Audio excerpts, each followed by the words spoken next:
इंदापूर तालुक्यातील साखर कारखान्यात मोठा घोटाळा होत असल्याचा आरोप जो आहे तो शेतकरी संघटनेकडून करण्यात आलेला आहे। नेमका ते आता आपल्यासोबत आहेत। नेमका काय आरोप आहे आणि कोणाची नावं यात समावेश? सुरुवातीला प्रकरण काय आहे हे सांगा। मी विठ्ठलराजे पवार, राष्ट्रीय अध्यक्ष शरद जोशी विचारमन शेतकरी संघटना MS फाउंडेशन। मी इंदापूर तालुक्यातील कर्मयोगी सहकारी साखर कारखान्यामध्ये हा 25-26च्या गाळप हंगामामध्ये यांनी गाळप परवानाच घेतला नाही। पहिली गोष्ट, गाळप परवाना न घेता कारखाना चालवला। 6.5 लाख मेट्रिक टन ऊसाचं गाळप केलं। भाडे करार नसताना अनैतिक करार, कुठलाही करार नाही, बाबू बोत्रेंना, ओंकार शुगरला त्यांनी कारखाना चालवायला दिला। पहिल्या 15-20 2 आठवड्याचे पैसे दिले आणि त्याच्यानंतर कुठलीच FRP दिलेली नाही। हे झालेलं असताना बाबू बोत्रे पाटील, हर्षवर्धन पाटील यांनी चक्क की आम्ही FRP दिली असं अहवाल दिला आहे।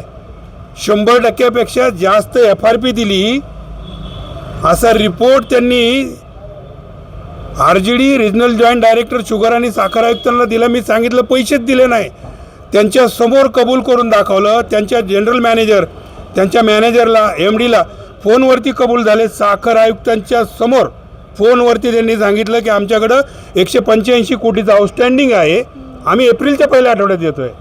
पुरावे दिले आम्ही सांगितलं सहकार कायद्याचा भंग झालेला आहे, म्हणून इंदापूर साखर कारखाना, चंद्रभागा सहकारी साखर कारखाना, हे जे सहकारी साखर कारखाने भाडेतत्त्वावर दिल्यात यांची 78 प्रमाणे कारवाई करा, संचालक मंडळ बरखास्त करा, 88ची चौकशी लावा, साखर आणि उपपदार्थ ताब्यात घ्या। एक कारखाना नाही हो, 38-39 कारखाने आहेत। अशा पद्धतीनं शेतकऱ्यांची नुकसान होती आहे आणि 1 रुपयाची FRP न देता करोडो रुपयाची FRP थकबाकी आहे। इंदापूर कारखान्याला 1 ते 33 कोटीचा दंड चालू वर्षाचा बेकायदेशीर चालवला म्हणून दंडही भरलेला नाही। माझं मुख्यमंत्री, माननीय मुख्यमंत्री, गृहमंत्री आणि सहकार मंत्री यांना माझी विनंती आहे, शेतकऱ्यांच्या माध्यमातून त्यांनी बेकायदेशीर कारखाना चालवला असेल जबाबदारी त्यांची आहे, म्हणून हर्षवर्धन पाटील, बाबू बोत्र्याकडनं ती दंड वसूल करावा। सरळ हर्षवर्धन पाटील आणि बाबू बोत्रेंचं नाव घेते का? म्हणजे याला तेच कारणीभूत आहेत, तेच विखे पाटील जो आहे, राधाकृष्ण विखे पाटील यांना ते भेटले आणि मुख्यमंत्र्यांकडे परवा बैठक लावली। मुख्यमंत्र्यांना खोटी माहिती दिली। मी सगळ्या चॅनलच्या माध्यमातून, सगळ्या मीडियाच्या माध्यमातून मुख्यमंत्री साहेबांना विनंती करेल, तुम्ही एकदा आमच्याशी फक्त 10 मिनिटं मीटिंग घ्या, आम्ही तुम्हाला दूध का दूध, पाणी का पाणी सगळं दाखवतो आम्ही तुम्हाला। या लोकांनी सहकारामध्ये कशा चोऱ्या केल्यात? हर्षवर्धन पाटील हा एक संस्था नाही, त्यांनी 2 संस्था बुडवलेल्या आहेत, एक तर विकून टाकलेली आहे। असा माणूस राष्ट्रीय साखर संघाचा अध्यक्ष कसा होऊ शकतो?